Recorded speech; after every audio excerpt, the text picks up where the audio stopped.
Now when I got this truck, the transmission was all right. When you took off, no matter how hard you took off, the transmission stayed about $2,000, never shifted. It was almost like a hydraulic drive transmission, or a one of the variable transmissions. And I knew something wasn't right.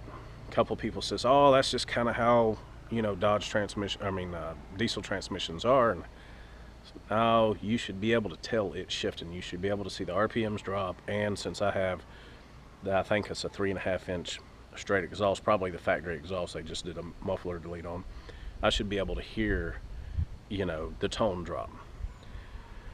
I said, well, I'm gonna pull the transmission filter, do a filter and fluid change on it, because then again, I have no paperwork to tell what was done to the transmission, when it was done to the transmission.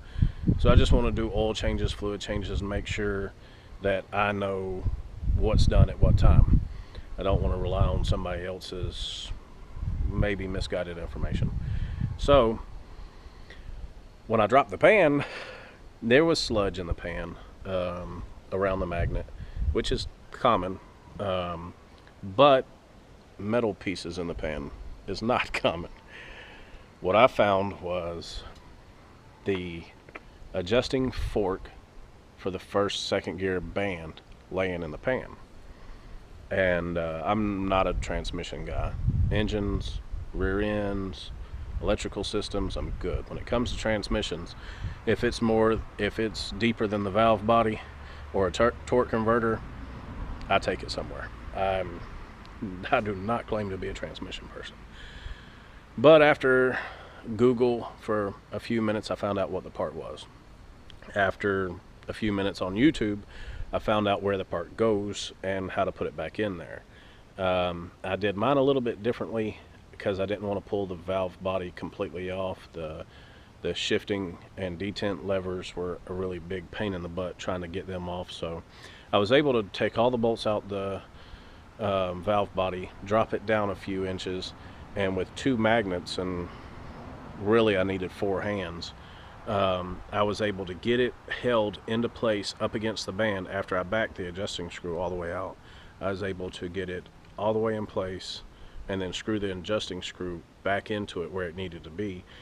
Then I'd read about how to tighten and adjust the band, so I did it kind of softly. I didn't want to go too much. Not knowing about transmissions, I know that the band grabs the drum, but it has to release the drum. I know if it's too tight, it will be trying to grab the drum, so I didn't want that to happen. The third gear band, fourth gear band, it's got like a rocker arm on the bottom that you adjust. There was about a 1/2 inch of play in that.